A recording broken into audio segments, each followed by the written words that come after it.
This video is just for a quick recap of right angle triangles and the techniques you need. So if you have a right angle triangle, there's only two techniques you need to worry about. You have your Pythagoras theorem. Alright, so you remember your Pythagoras theorem. If you have a right angle triangle, the longest side is called the hypotenuse.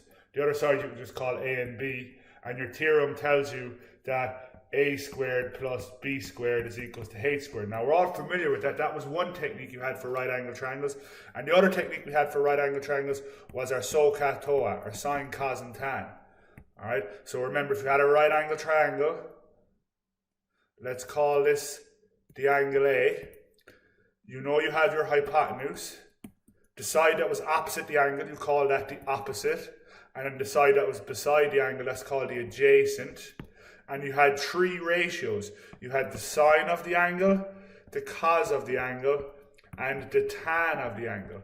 And the sine of the angle was the opposite divided by the hypotenuse.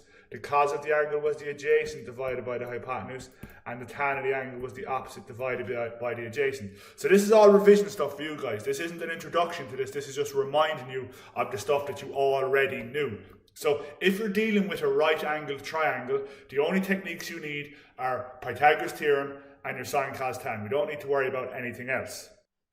So we'll have a look at this question to remind us how it's done. So a stickman is standing 100 meters away from a skyscraper. The angle of inclination, another word for that is the angle of elevation.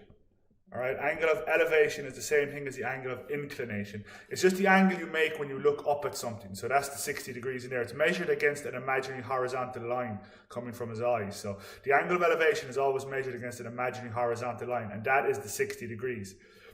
Then we're told the angle of depression with the base is 1 degree. So the angle of depression is an angle you make when you look down.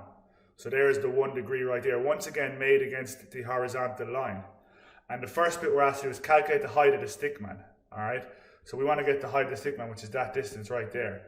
That would be the same as that distance there. So that's the way I'm going to look at it. So I'm really looking at the triangle that's on the bottom. So I'm going to draw that triangle separately over here now. Alright, so for part 1, we're looking at this triangle at the bottom. We've got 1 degree. Here's your right angle. That's 100 meters. We're looking for the height of the stickman, which is that value there, x. So according to the angle, this side here is the opposite, and that side there is the adjacent. So if you're dealing with opposite and adjacent, you're dealing with tan. So the tan of the angle, so the tan of 1 degree is equal to the opposite x over the adjacent 100. So then all you got to do is solve this, so multiply both sides by 100. So when you multiply both sides by 100, you get your cancellation on the right. So my next line is 100 times the tan of 1 is equals to x. Then the calculator will tell me what that is. So the two decimal places, 1.75 meters is x. Alright, so the height of the stickman, we now know that that's 1.75 meters.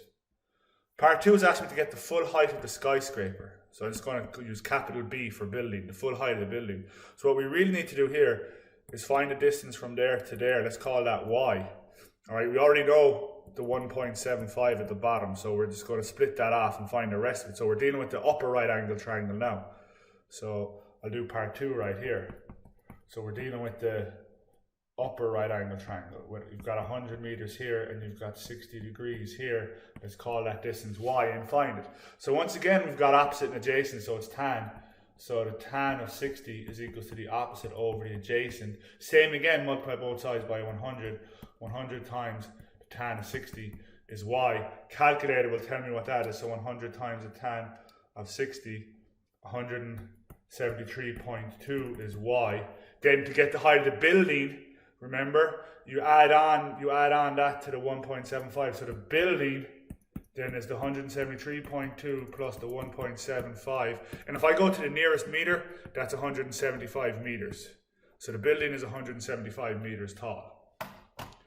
Part 3, using your answer from part 2, what would the angle of inclination be measured from the stickman's feet? So rather than measuring the angle from his eyes, if you were to measure the angle of inclination from his feet, so we're looking at that right angle triangle there, and that's the angle you're looking for, measuring the angle of elevation from his feet, okay? So I'll just do that question right here. So we have that triangle. We now want to get the angle of elevation from his feet. The height of the building is 175 meters. He's 100 meters away from it. So opposite adjacent tan again. So the tan of the unknown angle is the opposite over the adjacent. Therefore, to get the unknown angle, anytime you're looking for an angle, it's inverse. So in this case, it's tan inverse 175 over 100.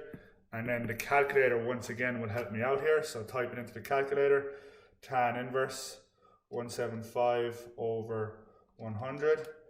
And to one decimal place, that would be 60.3 degrees. So, for right angle triangles, there was an example of mine. Remember, all you need is your Pythagoras theorem and your sine cos tan. So you guys should try the rest of the questions that are on the sheet attached to this video.